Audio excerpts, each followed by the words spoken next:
For a handful of years now, Cape Elizabeth Historical Preservation Society has had a partnership with the folks here at Thomas Memorial Library in that we provide programs to enhance their community outreach.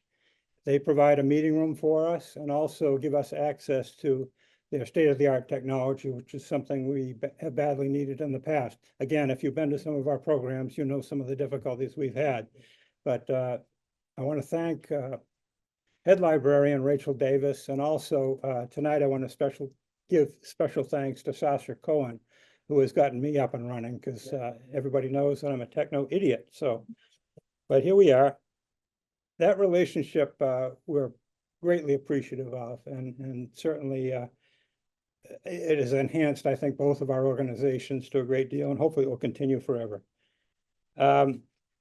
The Historical Preservation Society has been going since shortly before its incorporation, which was in 1979. So mid-70s, we started meeting, and our goal was to collect documents, artifacts,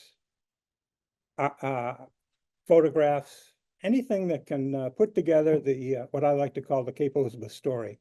Most of these items are quite historic. They cover humanity in this area from pre-European colonization. We have a lot of stuff, and fortunately with our new digs down at Fort Williams, we're able to get some of that stuff out on display, which we did Sunday for our open house. We are a 501c3 corporation with the IRS, in that if you give us things or money, which we're in constant need of, you can use it as a tax deduction to the extent provided by law. We are a dependent group. We're very dependent. We're dependent on the town of Cape Elizabeth for a roof over our heads, for heat, for electricity, for water. They've been very, very generous to us, and now we have a space that we can really be proud of and get our stuff out on display where people can see it. We're also dependent on our volunteers who get all the work done for us, and there's a lot of it. And we're always looking for volunteers. We have a number of different positions that can help us out. So if you have some time and you have an interest, we'd love to hear from you. We're dependent on the public, again, as I mentioned, for contributions, but we're also dependent on them to provide some of these items and trinkets and whatever to make our collections better than they have been. Whether it's a single piece of faded, brittle paper with a barely legible signature on it that might have been somebody's will from 18-something or other, or a real estate deed, or if it's an in situ collection like the one I'm going to tell you about tonight, everything is appreciated, believe me. So if you're going through your house, you come across something that, oh boy, this looks like it might have some relevance to Cape Elizabeth's past, before you throw it out, come see us. We may tell you to throw it out, but we'd like a chance to tell you to throw it out. Without music, life would be a mistake, by Friedrich Nietzsche, one of the world's great philosophers. That could have just as easily been said by the subject of our topic tonight, Ralph T. Gould. Ralph T. Gould was born in 1900 in Lewiston. His family moved to Portland while he was young. He attended Portland High School and was a graduate of Portland High School. He joined the Army for just a couple months at the very, very end of World War I. And I think because it was at the very, very end, he did not have to serve for very long. And then he went to the University of Maine in Orono. After graduating from college, he moved to Cape Elizabeth. And he lived, this is Ralph with his musical instrument collection. He moved to 31 Forest Road in Cape Elizabeth. If you don't know where Forest Road is, this is Shore Road, Cottage Farms Road, which is where I grew up, and then Birchwood Road and Forest Road is just up behind where I grew up. So it's a very tight-knit neighborhood. It was then and it is now. Everybody knew everybody. Ralph knew my father quite well. He knew our next door neighbor, Ray Peck. He knew Jack Boyce's father, Gardner Boyce. They were good friends. All three of those guys served together on the Cape Elizabeth Fire Department. That's the Engine 1 station on Shore Road, built in 1934. Those three guys all served out of that station. As a kid, I just knew Ralph Gould as a nice older man. He was probably 30 or 40 maybe. But that's how kids look at adults. And but he was a very friendly guy. He a little bit quirky. He would drive a French Citroën car, if you're familiar with that, and he would quite often wear a very jaunty beret, and he would wave to us kids as he drove by. And but as the years went by, oh yeah, he would have us. He would invite the neighborhood kids to his yard on the 4th of July, where he had one of these little carbide cannons that he'd set off. It's not very big, but it put off quite a noise. And it was quite impressive to a bunch of particularly young boys. As time went on, I got to learn a little bit more about Ralph. He was a very, very successful businessman. In 1928, he created the Gould Equipment Company. The Gould Equipment Company distributed apparatus for the delivery of petroleum products, oil primarily, and we're talking about pumps. Did very well in that business. As you can see, he was named the Maine Oil Man of the Year in 1976. Very highly regarded. Ralph, this is one of the flyers that he published. The technology is way above my head, but it has to do with gauges of pipes used in the pumps. So I just found that online and thought it might be interesting to somebody who has more technological interest and knowledge than I do. Ralph collected a lot of things, not only musical instruments, but automobiles. This is a poor picture, obviously, but it's a newspaper picture, so we can blame the newspaper. This is Ralph with one of his neighbors, Eaton Lothrop. They both collected old cars, and this is a picture of them with 2 of those cars. Another picture of one of Ralph's cars. This is a 1909 Sears Roebuck car, which you could buy in the catalog. It cost, apparently at the time in 1909, about $395. When this picture was taken in 1965, it's estimated that would have cost about $3,500. That's Jack Boyce's father in the seat of the car, Gardner Boyce, and that's my next door neighbor, Raymond Peck, J. Rayworth Peck. Very nice men, both of them. In his later years, Ralph got into clocks in a big way. He made these clocks, which we have been received from descendants of Ralph Gould. We have 2 of them at the Historical Society. They're all chiming clocks. So back in the day, if you were within earshot of the Gould house and you heard these clocks going, there was very little doubt as to whether it was on the hour or half hour. All you had to do was listen to the Gould house. It made quite a racket. This is another one of Ralph's hobbies, and he worked on this with Jack Boyce's dad, Gardner Boyce. Jack, could you tell us a little bit about what that's all about? As Jim has mentioned, my father and Ralph, they did a number of things together. And probably 70 years ago, I can just remember it, but Ralph would come over and go down in my cellar and work with my father, and they re-gilded this weather vane with 24-karat gold gilt. And gilding it comes in a sheet, and it's very, very hard to put on and very time consuming. So I don't remember naturally how many days they were down there, but I will tell you they had an awfully good time, because I was down watching them and as a kid, and yes, I am that old. And it really was it was amazing to me to see how 24-karat gold leaf lays onto copper. And they did it, and the weather vane can now be seen at the Cape History Center. It's over at Fort Williams.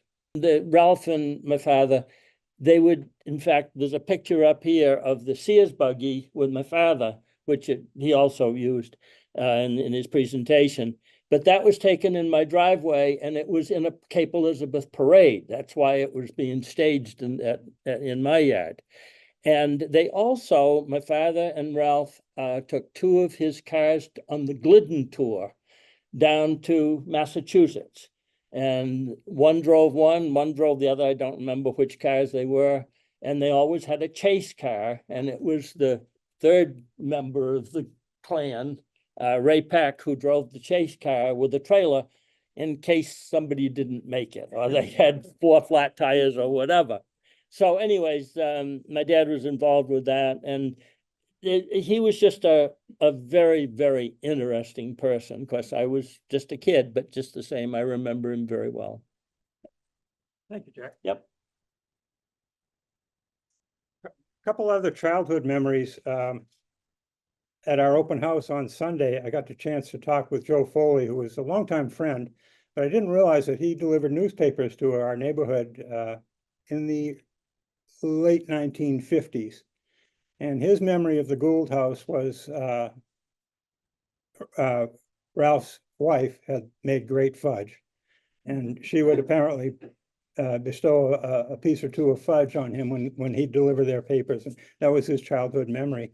Another memory, I talked with a high school classmate of mine here in Cape Elizabeth, Debbie Kilroy. They were next door neighbors of the Goulds for a time. And the Goulds were the first family in the neighborhood to have a color TV. And so they would be kind enough to invite some of the neighborhood kids over on Sunday evenings to watch Walt Disney on TV. So very kind and outgoing people. Ralph was active in local affairs. He served on our town school board. He was very committed to and outspoken on community debates and discussions. He ran, as you can see, for Cumberland County Commissioner. He was well known not only in Cape Elizabeth, but in Greater Portland and even beyond, as you'll hear in a couple minutes. Ralph was a multi-instrument musician. Probably self-taught. There's no record that his grandchildren knew that he took lessons or anything like that. He just picked it up. And he played the trumpet, the cornet, the trombone, the tuba, could pick up virtually anything. He was, for a couple years around World War II, he was the business manager of the Portland Symphony Orchestra. And he also, on occasion, would sit in with the orchestra when one of the regular musicians could not play.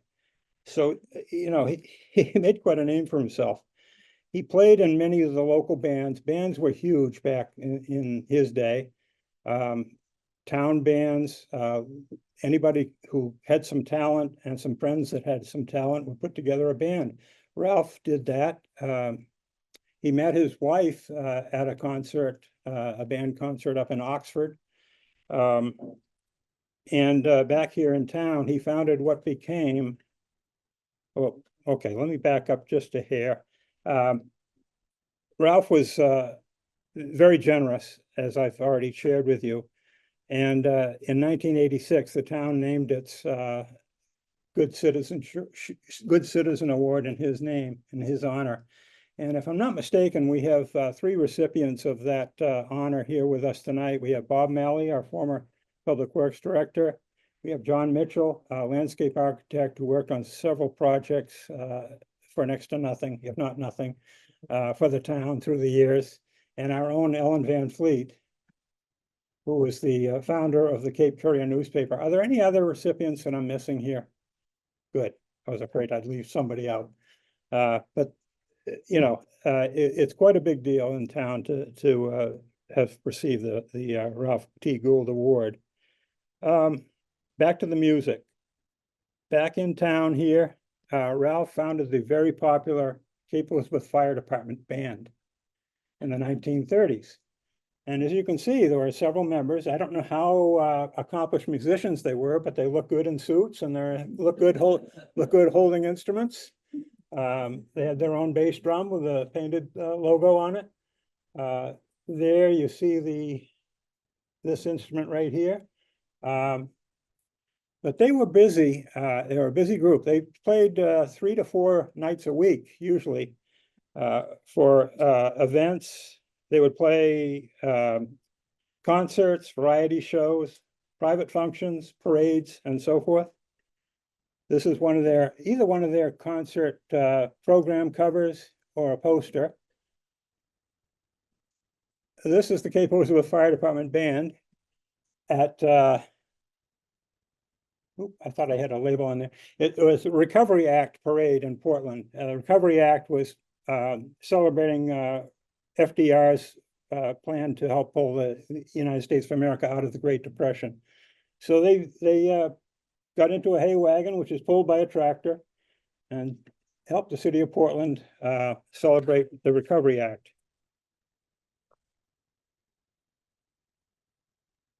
In conjunction with the Portland's venerable Rossini Club, have any of you heard of the Rossini Club?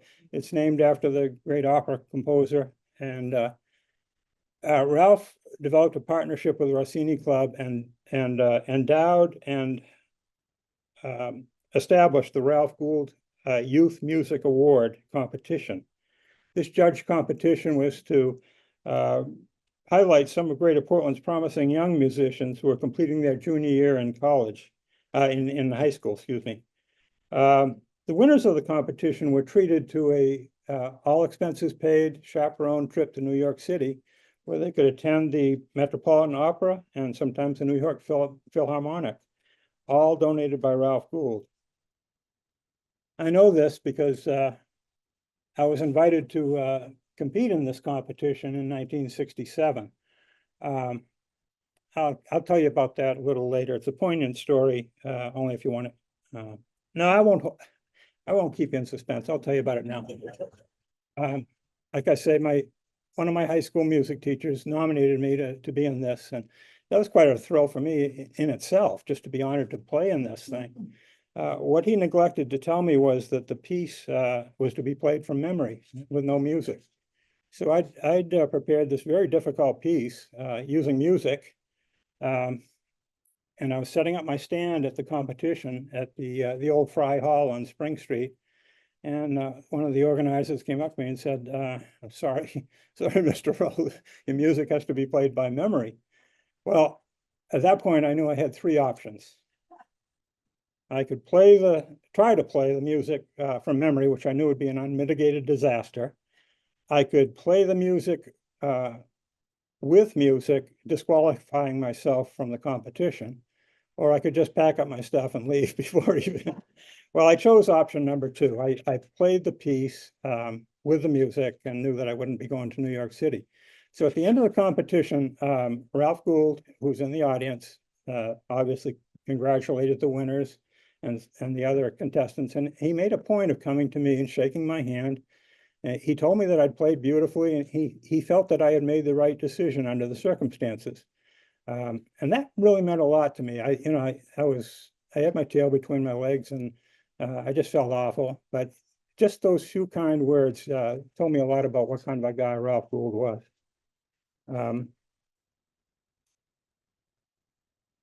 This is the medal that I did not win. And I didn't come in second or third.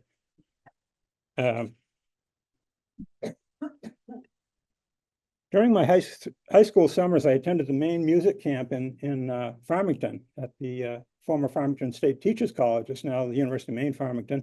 It was 2 weeks of immersion in music, and we studied under some of the great regional musicians of the day, and it was quite an experience. And I didn't know this at the time, but just found out recently by searching these newspaper clippings that Ralph Gould was the business manager and also one of the directors of the Maine Music Camp for several years, and probably during the time that I was attending camp, but I never knew that.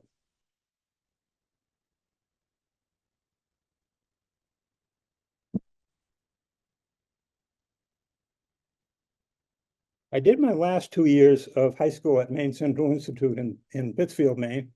It's also called MCI, which should not be confused with the Massachusetts Correctional Institute. It's Maine Central Institute. The music director at MCI was also the music director at Colby College in Waterville. And they were shy on saxophone players, which was my instrument, and our director, Robert Hudson, asked me if I wouldn't want to play with the Colby College Band. So this was kind of neat for a high school kid. So he would take me down to Waterville to practice with the concert band. And I also got to play with the pep band, but Colby had a pretty awful football team back then, and we didn't get to play much at the football games because they didn't score many touchdowns. But anyhow, it was a great experience. So anyway, after these rehearsals, there was this collection of old music instruments in Bixler Art Building at Colby College, and I noticed it. And I saw it several times when I was up there. One of the early times that I saw it, I noticed this sign. It was donated by Ralph Gould of Cape Elizabeth. I never knew, and these are the instruments that eventually wound up back in Cape Elizabeth. But the music, the instruments are just fabulous. Some of them are in playable, if not near playable condition. It would just take a little bit of restoration to get them workable. Some of them need quite a bit of restoration, and a couple others are probably irreparable. But anyway, Ralph also, at about the same time, bought from the city of Southpool a little used band shell, as you can see. He paid to have it disassembled. He paid to have it shipped to Waterville on the Colby campus and reassembled there. And in hindsight, I played one outdoor concert at Colby, and I think it was probably in that band shell. But again, nobody knew. He did a lot of things very nicely and very quietly that went under the radar. Oh, I just had to put, there's my name down there. I'm on the roster of this concert program. I just so you know, I wasn't pulling your leg. So how did the collection come back to Cape Elizabeth anyway? Well, this is a story all by itself. The folks at Colby were interested in moving the collection. So they contacted Ralph Gould's descendants and asked if the family would be interested in finding a new home for the instruments. And Karen Soule, who was here with us tonight, the granddaughter of Ralph Gould, had already given the Historical Society a few things, given us Ralph's personal trumpet, gave us the 2 clocks that you saw earlier, gave us a band conductor's hat, and probably some other things too that I'm not even aware of. But Karen didn't know exactly how to approach that deal, so she contacted a high school classmate, our own Dick Kempton, who was on our board at the Historical Society. And, Dick, what do I do? And Dick brought it back to the Historical Society board and said, we've got this person who approached us about Ralph Gould's music instrument collection. Do you think we'd be interested? And the board resignedly said yes.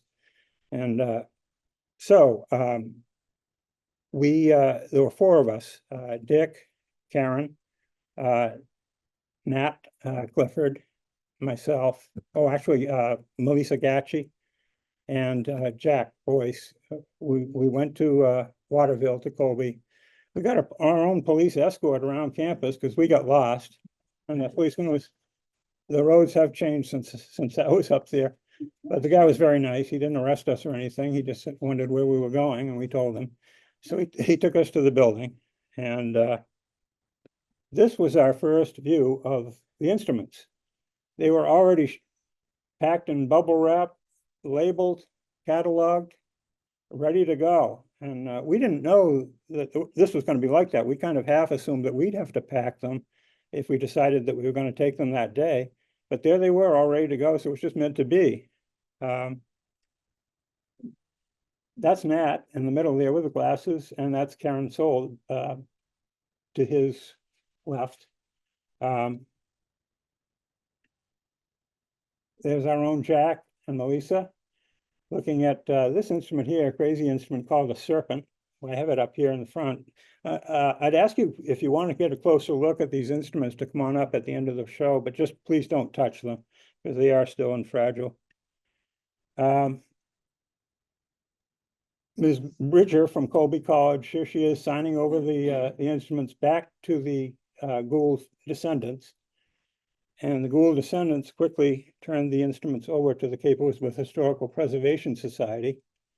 And here they are back in their new home, which is actually their old home, Cape Elizabeth. This was literally just like Christmas. It was, opening these and looking at these marvelous, incredible instruments, all labeled and ready to go. The labels, I'm not sure if Ralph had a part in putting those together, or if they had the collection appraised and assessed and so forth and researched at Colby. But whatever the way that was accomplished, each instrument had its own description, which described as much as you'd want to know about the instrument, about its workings, about who manufactured it, what the time period. Pretty remarkable. You've heard a lot from me, and we have several of Ralph's family with us tonight, and I'd like to throw it out. If any of the family members have an anecdote or story about Ralph that you'd like to share with the group, love to have you. Yeah. Nat, this, Wanna come up? sure. This is Nat Clifford. Hi. So Ralph was a great guy, lovely, oh, sorry, microphone. Ralph Gould was a wonderful man and a wonderful grandfather, and clearly some of us only knew him later in life. My earliest memories are about the time, as Jim was showing you, where he, in the 70s, as he retired from Gould Equipment and spent most of his time in the garage building clocks and other gifts that he was bestowed on family members and different towns up and down the coast. So I just have one small vignette that I'd like to share. And Ralph, although very generous, he could be a bit of a tyrant, and maybe that was directed at the family. And I know some of that percolated through our parents, I think it's fair to say, his three daughters, who were strongly encouraged to develop musical talent and interest. And sometimes that really didn't pass down another generation, because after they flew the coop and raising their own kids, you know how it works. If you have kids of your own, frequently we don't do the same thing to our children and in terms of pushing them in certain directions. But so that's one piece. For myself, I did start, thankfully the school had a good music program, so I picked up a clarinet and played that for a little bit, and then it was time to deal with a terrible set of buck teeth, and so I had to put that aside. So that sort of ended my musical career. But sometime in the 70s, and I don't remember when, I recall being going out in Portland Harbor at night in a boat that Ralph had built called the Alley Cat. It was really more properly a lake style runabout boat that he had built for my mom and for them to do water skiing and whatnot. Anyway, our parents had this boat at Marine East, where Ralph established with a couple of other peers up in South Portland. So I don't know how this happened, but we found ourselves in Portland Harbor while the Prince of Fundy was departing. And he felt the need, we had to serenade the Prince of Fundy as it departed Portland Harbor. So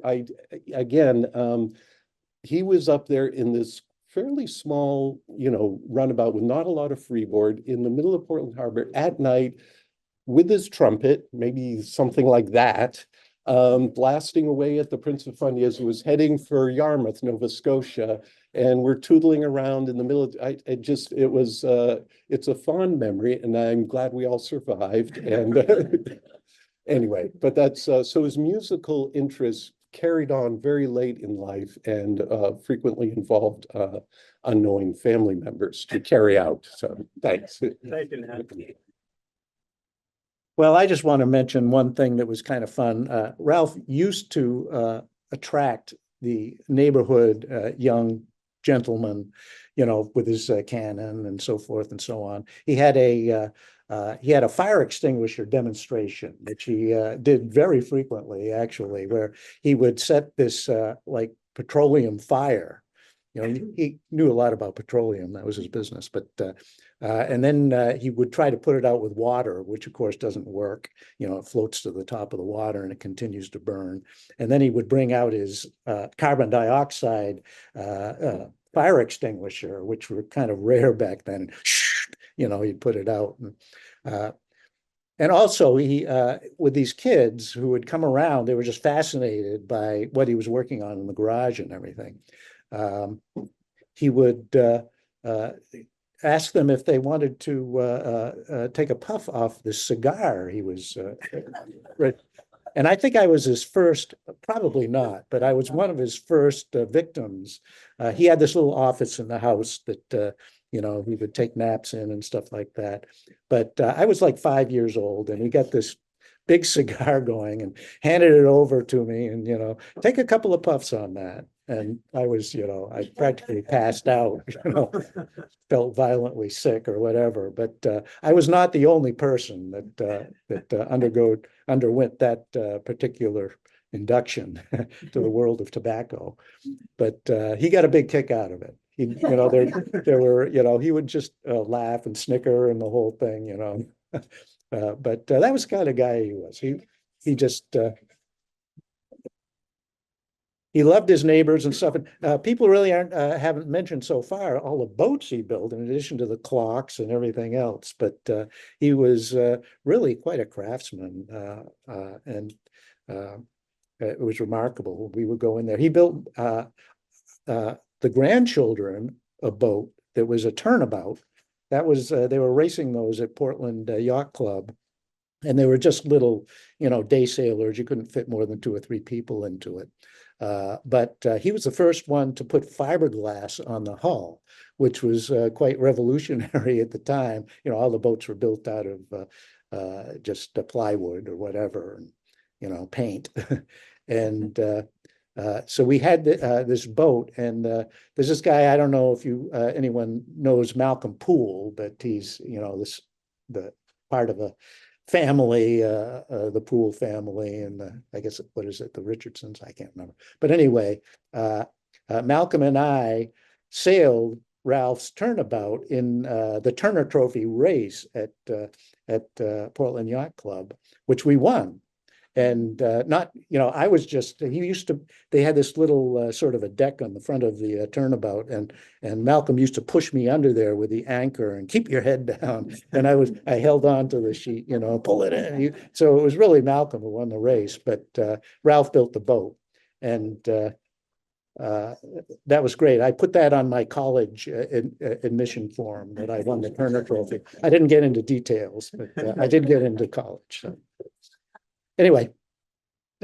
Just before I was getting ready to come over here tonight, I received an email from another granddaughter named Ina Shea, who lives in Pennsylvania. Couldn't be here tonight, but she sent an email which I think will shed a little more light on Ralph Gould. She says, "I regret not being able to join you today as Ralph T. Gould is remembered. His descendants are pleased that his instruments are now returned to Cape Elizabeth and on display at the Cape Elizabeth Historical Preservation Society, and I know he'd feel honored too. It wouldn't be unfair to describe Ralph as somewhat eccentric.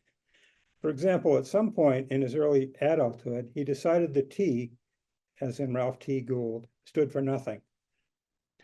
We don't expand on the reasons why. We also won't share details about how several practical jokes on the Postal Service and the IRS resulted in visits from the Secret Service to entreat him to stop. Mr. Gould, why are you doing this? Our grandmother, Louise K. Gould, was long suffering.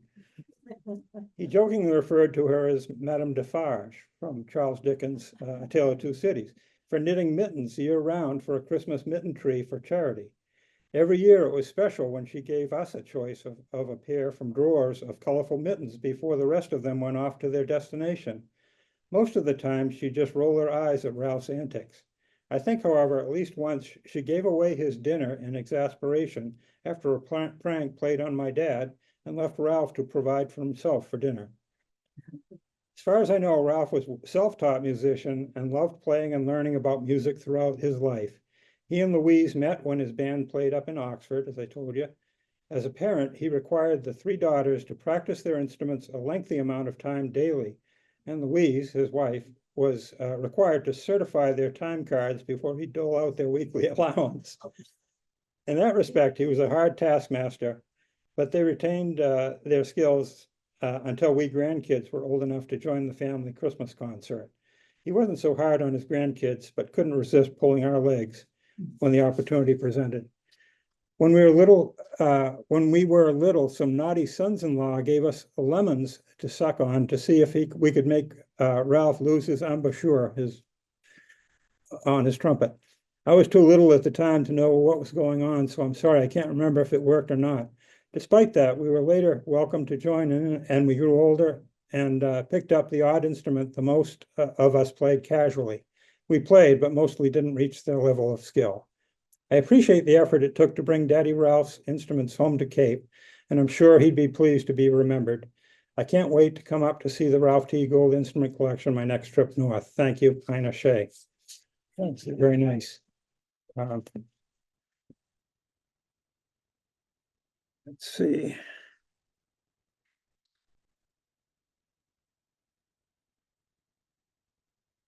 I think it's important to note, some of these instruments are quite valuable, even in a less than complete condition.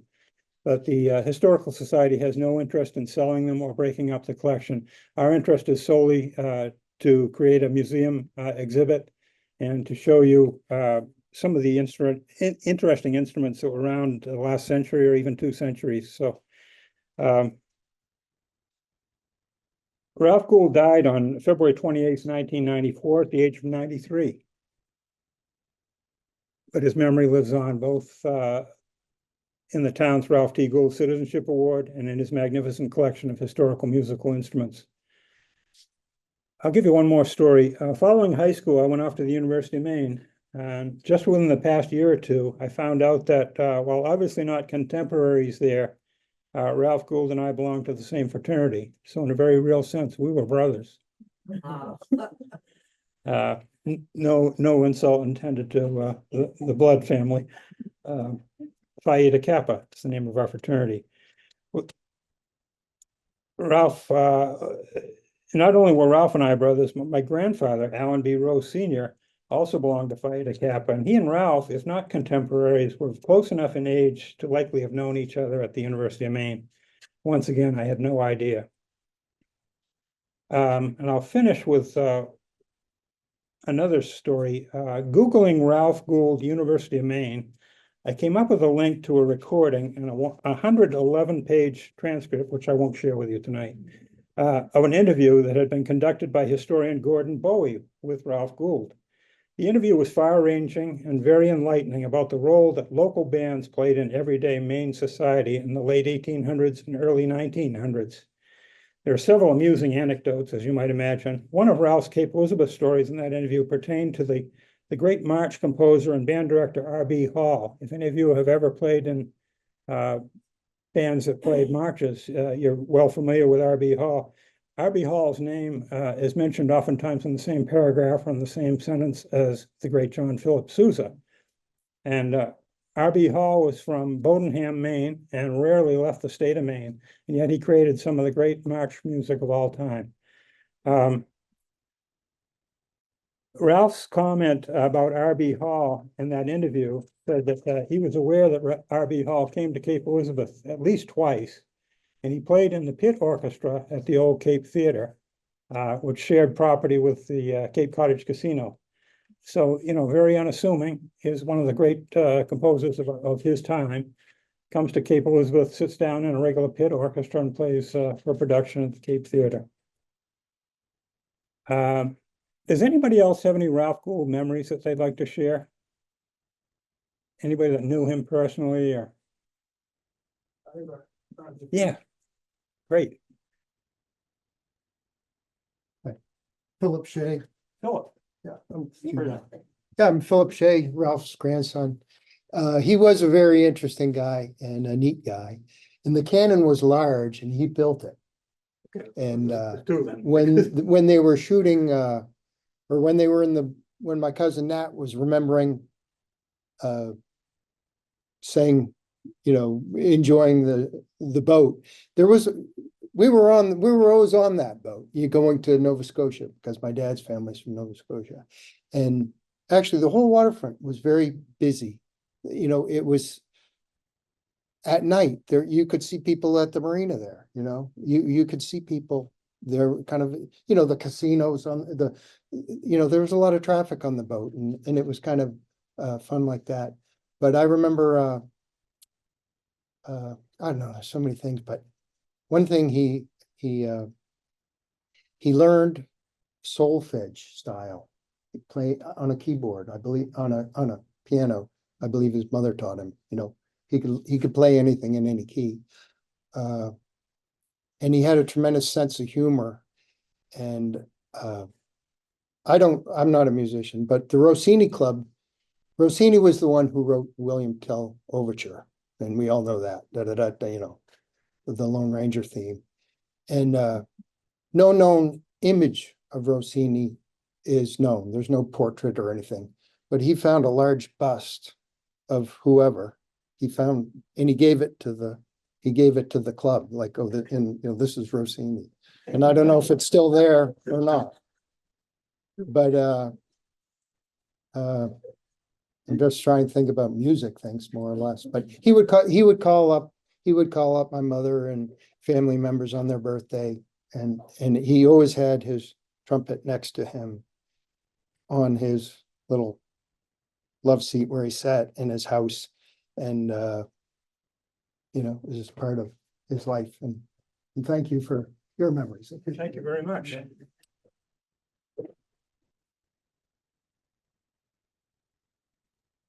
That's all I got. That's all I got. Are there other members of the Historical Society Board that would like to make any comments tonight? Seeing none, you're welcome to come up and get a closer look at the instruments here. I just brought a small representation. We have everything from this over-the-shoulder tuba called a bombardon, or a bass saxhorn. We have a cornet there. We have the serpent, which is self-explanatory, and we have a little tin whistle, which is probably the least vulnerable to damage of any of our instruments that came from the Gould collection. It's one piece. There's no fitting, no mouthpiece to fall off and break. This is it. So you're welcome to do that. I would ask you not to touch, though. Get a good close look. Also, the newspaper magazine article that Jack mentioned about Ralph and his cars is up there if you want to take a look at that.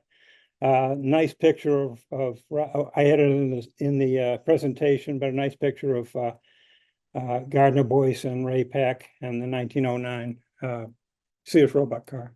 So I Yeah, just question. urge that people come and see, because the group that's interested in this has given and presented a beautiful case and have everything labeled.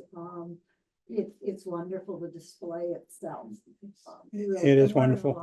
One of the things that really warmed my heart at the open house the other day was a young man and his son came in, and the little boy said, "I want to see the instruments." So thank you, Gould family, descendants. They just, yeah.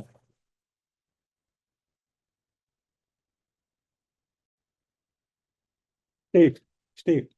Question. Very interesting presentation tonight. He was obviously a man of many interests, community involvement, a Renaissance man, if you will. But his vocation was oil, but his avocation, would you say his primary avocation and passion was music among all those interests? I think so, but maybe the family could comment on that, but I'm getting a lot of affirmative head shakes. So yeah, definitely, he was very involved, and that's how he did a lot of his philanthropy, was through the medium of music. He Joan? had some amazing instruments, like a bass saxophone. Has anyone ever heard of a bass saxophone? It's huge. Yeah. And they, very quickly went out of style because you couldn't carry it. Jobs. But he had that saxophone and many, many other instruments up in the attic above his garage. So this is a family friend of our parents' generation, who was a ski instructor from Switzerland. And so probably very quickly, in the late 50s, Ralph would have met him because he was building a camp in Bridgeton where Hans Jenny was an instructor teaching skiing up at Pleasant Mountain. He's like, "Can you get me an Alpen kit?" And so it may have taken a few years, but when I was about 6, and Ralph said, get 2, one for you, one for me. And so that's what happened. And so when I was about 6, in 1966, they arrived by freight or whatever, but it was, so Hans brought him down with his wife and they're all dressed in their lederhosen, and the little Yenny boys had, the same thing and stilts and stuff. And, so he made mouthpieces for his and it was hanging up, and he'd take it down to the house in Forest Road occasionally and toot on it. And none of the kids would really look at it, but so after we were selling the house and moving things out, the horn went to Ron Hall. And I don't know if anybody knows Ron Hall. He was a stockbroker, musician in Portland. He's still alive, but the Alpenhorns weren't made, like a Fender guitar. They were in Switzerland. Apparently, they were used by clubs, and for the canton or whatever. And they're one tree. It's a steep mountain, and the little tree grows, and the snow's on it, and and then finally it can grow straight up. So it's a solid piece of wood, and then they rip it, and then they hollow it out. And then they glue it back together, and they wrap it over. And so the one I took down, I'm looking at it, has lettering and everything. It was like 1600 something. I was like, that was made when it was made, but they weren't made to sell. Yeah. An Alpen. Thanks. Joan, you had a question? Hard to get a sound out of that. Yes, I just was wondering, I guess maybe at the society, you can go and see how old these things are, like how old are these instruments? The serpent is probably late 18th or early 19th century. So late 1700s, early 1800s. This cornet was 1880, I believe. The bass sax horn, Can you repeat that for the mic? I'm almost done. The bass sax horn was invented about the time of the Civil War. And if you saw the picture of Ralph playing that with the bell going backwards, the reason for that was that the band would quite often lead the army regiments into battle. And the bell was pointed back so that the troops could hear it and get their rhythm and so forth from the instruments that way. I had never seen one until I saw this one.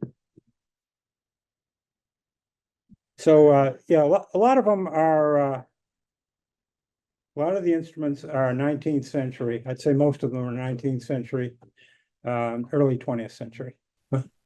Did he sing? Very, very few are 20th century. There's most of them are made, some of them around the Civil War era. The little tin whistle is actually military mark. It's got a mark right in it, United States military. Question was, did Ralph sing? Anybody know? Did he sing? Yeah. Probably, but it probably wasn't. Yes. Do you have any idea what the serpent sounded like? Well, interesting. You should ask. Does it have a reed? These are some of the other instruments that I did not bring tonight. Clarinets made of boxwood. This one is missing the neck and the mouthpiece. Piccolo. There's a cornet. Another cornet. There's the serpent, okay? The serpent was usually used in church music, okay, because it was reported to have a mellow tone, but not everybody agreed with that.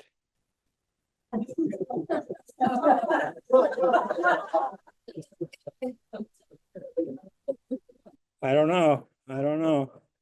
It would be kind of nice to get that back to a playable condition and make our own judgment. Yeah, the bass saxophone was made by an outfit called E.G. Wright in Boston. From probably 1861 to 1863. That's the one that I told you about, the Civil War. E.G. Wright was one of the premier musical instrument manufacturers in America at that time. And there's Ralph playing it around 1950, we think. And there's the piece that I found online that told me that Ralph was a member of Phi Eta Kappa fraternity, which is my fraternity. I just thought I'd share that. So, anything else? Yeah. How did Ralph happen to collect these things? Just for the band, or what do you know of that? I don't know. I know very little of it. Maybe the family knows. But I think he would get something like a lot of us. His life was compartmentalized. He would get into something and really get into it big time, and then move on to something else. A lot of times he would do more than one thing at a time, but I think it's one of those deals like we have a benefactor of the Historical Society named Peter Benoit, who lives in Wasilla, Alaska. And he's not married, has no kids, has a great job. But I swear he spends all of his nights on the internet looking for things that are related to Cape Elizabeth history. And he just sends us stuff all the time. It's really incredible what the things he does. So I think it's kind of that type of thing. He gets an interest and it just goes with it. And because I did see mention that these instruments he collected over a fairly long period of time. So I don't know if he went to sales that had them or if he shopped somehow. I don't know. Anybody else? Yeah. The state of Maine officially recognized RB Hall. They have an RB Hall day. Yes, they do. Here. Yeah. I think it's June 24th. Yeah. I went this year. It was Did in you? Richmond. Yep. I went several years ago when it was at Ospey Valley Fairground. It was beautiful. Yeah. And that music, that vintage music, what they play would be what those instruments would have been. Yeah. Used on. And the highlight of that concert, they have the mass band. They have all the municipal bands, 16, 17 different municipal bands in Maine. And then the highlight is about noontime, they have the mass band. And the fellow with the white gloves and the uniform and everything, he comes out playing RB Hall. So you want to hear what some of those sound like. So if we have a windfall and we get to restore a lot of these instruments, can a Cape Elizabeth Historical Preservation Society band be far behind? Just saying. Thank you very much.